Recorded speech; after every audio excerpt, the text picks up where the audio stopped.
Education point में आप सभी का स्वागत है। आइए हम बात करते हैं फिर से मोस्ट इम्पोर्टेंट क्वेश्चन पर,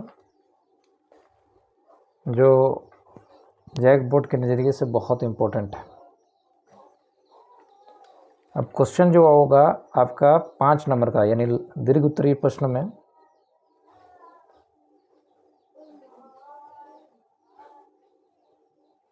दीर्घ उत्तरीय प्रश्न में आपका एक सवाल आएगा जो कि फिक्स है। वो सवाल रहेगा, समीकरण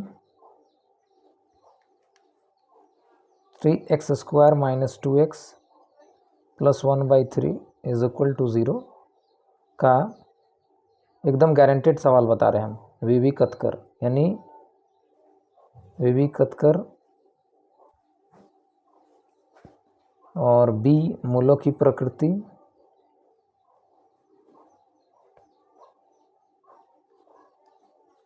और सी द्विघाती सूत्र से।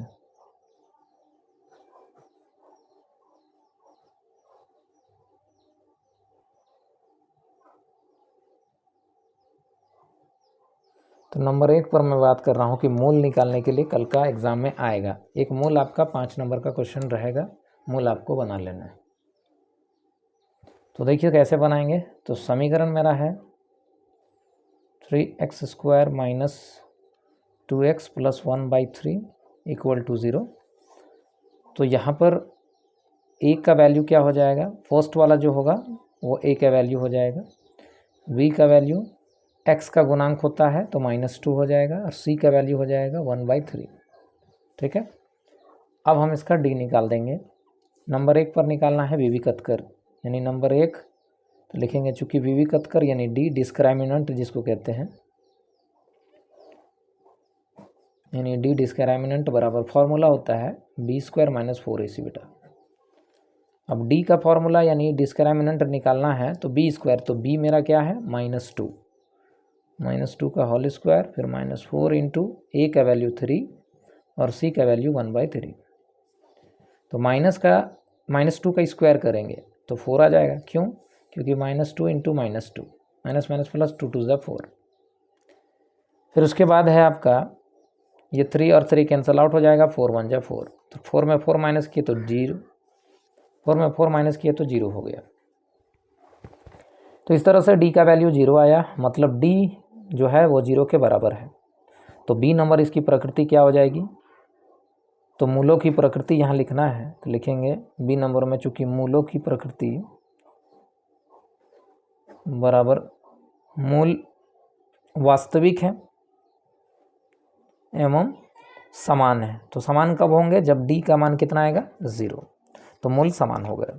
अब मूल जब समान है तो थर्ड नंबर में इसका सवाल यानी सी नंबर में क्या बनाना है, द्विघाती सूत्र का इस्तेमाल करना है। तो इसीलिए थर्ड नंबर यानी सी यहाँ पर डालेंगे और लिखेंगे द्विघाती सूत्र से। द्विघाती सूत्र से हम लोग मूल निकालने का फॉर्मूला क्या होता है, x = -b alpha beta √d/2 है, ये होता है। तो x = और b कितना था मेरा -2 था, b कितना था -2 था, तो -2 हो गया अल्फ़ा बीटा √d, d कितना आ गया 0/2 इंटू a का वैल्यू क्या है 3 है। तो फाइनली x बराबर -+ सिर्फ 2 रहेगा, अल्फ़ा बीटा 0 का रूट तोड़े तो 0 और 2 तिया कितने हो जाएंगे 6। अब एक अल्फ़ा से ले लो, अल्फ़ा मीन्स प्लस, तो 2 + 0/6, तो 2 में 0 ऐड करेंगे तो 2/6, 2 × 1 = 2, 2 × 3 = 6। चूँकि मूल बराबर थे इसलिए दोनों का आंसर सेम आएगा, अल्फ़ा से भी और बीटा से भी। अभी आप देखिएगा, एक बीटा लेंगे 2, बीटा मीन्स क्या हो जाएगा माइनस, प्लस और माइनस था तो एक बार प्लस ले लिए एक बार माइनस, 0/6। x बराबर 2 में 0 माइनस किए तो 2/6, कैंसिल आउट करेंगे 2 × 1 = 2, 2 × 3 = 6, तो फाइनल 1/3 आ गया। अतः मूल बराबर, देखिए ये और ये सेम आया ना, तो मूल समान हुआ, क्योंकि d का मान 0 आ गया तो मूल समान हो गया। तो ये सवाल आपका मूल निकालने के लिए कल का एग्ज़ाम में एकदम रहेगा ही रहेगा। आपको ये समझ लेना है कि मूल मेरा एग्ज़ाम में, कल का एग्ज़ाम में आने वाला है। तो मूल से रिलेटेड जो भी सवाल है, ये तो फर्स्ट क्वेश्चन था। एक सवाल अगर आप देखें तो देख सकते हैं क्वेश्चन, और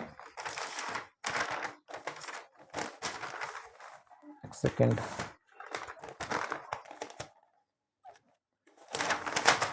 एक सवाल और देखें मूल से रिलेटेड, तो देख सकते हैं हम लोग। ठीक है, एक सवाल और ये होगा 2x² - 6x + 3 = 0। सेम हूबहू मेरा काम होगा, सेम हूबहू। तो इसमें भी पहले हमको बीबी कतकर निकालना है, यानी डी निकालना है, दूसरा मूलों की प्रकृति और तीसरा मूलों का अस्तित्व निकालना है। तो कैसे हम निकालेंगे, तो ए का वैल्यू कितना हो जाएगा 2, वी का वैल्यू कितना हो जाएगा -6, सी का वैल्यू कितना हो जाएगा 3। तो डी निकाल देंगे बेटा, एकदम कल का एग्जाम में दिखेगा। पहला नंबर अब क्या निकालना है, बीबी कतकर। मैंने बताया था बीबी कतकर, यानी D discriminant, formula b² - 4ac। तो b का मान हो गया -6 और 4 × a का मान 2 और c का मान 3। तो -6 का स्क्वायर कितना हो जाएगा 36, 4 2 8 3 24, 4 दूनी 8 24। अब 36 में 24 घटाए तो 12, यानी डी निकल गया आपका 12, यानी डिस्क्रिमिनेंट हो गया आपका 12। तो डी 12 हो गया, यानी इसका लिए क्या आ जाएगा, डी ग्रेटर देन हो जाएगा 0 से, मतलब डी हो गया 12, 12 बड़ा है 0 से। तो उस समय मूलों की प्रकृति क्या हो जाएगी, मूलों की प्रकृति क्या हो जाएगी बेटा, मूलों की प्रकृति हो जाएगी, ये मूल तो वास्तविक है क्योंकि पॉजिटिव है, प्लस में है। दूसरा असमान है क्योंकि डी 12 आया है 0 और 12 बराबर नहीं है, क्योंकि यहाँ पर डी बराबर है, डी बड़ा है, सॉरी डी ग्रेटर देन है। तो असमान होगा, असमान मतलब बराबर नहीं है, असमान मतलब दोनों आंसर अलग अलग आएगा। और सी नंबर निकालना था द्विघाती सूत्र से, द्विघाती सूत्र से निकालना था। ठीक है, तो द्विघाती सूत्र का इस्तेमाल हम लोग करेंगे। तो द्विघाती सूत्र में मूल का फॉर्मूला क्या होता है, -b अल्फा बीटा √d/2a। तो x = और बीटा था -6, सॉरी b कितना था, b था -6, अल्फा बीटा √d, d कितना निकला, d निकल गया आपका 12। तो यहाँ पर 12 लिखेंगे, /2 × a का वैल्यू कितना है 2। तो फाइनली माइनस माइनस प्लस हो जाएगा, 6 अल्फा बीटा, 12 का रूट तोड़ेंगे तो कैसे टूटेगा, 12 का रूट हम आपको बताते हैं। देखिए यहाँ पर 2 6 = 12, 2 3 = 6 और 3 1 = 3। तो ये पेयर बना, पेयर से एक ले लिया, और विदाउट पेयर जो है आपका रूट में चला जाएगा, और डिवाइड में 2 2 = 4। अब इन दोनों में से कॉमन क्या जाएगा, 2 जाएगा, और यहाँ से भी 2 जाएगा। तो 2 कॉमन ले लिए तो यहाँ रखेंगे, 2 3 = 6, 3 रह जाएगा, और 2 कॉमन निकाल दिए, अल्फा बीटा के बाद 2 कॉमन निकाल दिए तो √3 हो जाएगा, /4, 2 2 = 4। तो x बराबर कितना हुआ 3 अल्फा बीटा √3/2। अब एक अल्फा से ले लीजिए, एक बीटा से ले लीजिए। तो x बराबर, दोनों असमान है तो एक प्लस में आएगा, एक माइनस में। तो 3 + √3/2, ये भी अल्फा से हो गया, और बीटा से ले लेंगे तो 3 बीटा मीन्स -√3/2। तो अतः मूल बराबर, ये जरूर लिखा करिए कंक्लूजन, अतः मूल बराबर 3 + √3/2, 3 - √3/2। तो ये आपका करेक्ट आंसर हो जाएगा। तो मूल से रिलेटेड जो भी सवाल है आपके सॉल्व हो गए होंगे प्रॉब्लम। तो ये मूल जो है कल का एग्जाम में आ रहा है, तो ये मूल से रिलेटेड क्वेश्चन जो भी है वो आप कर लें।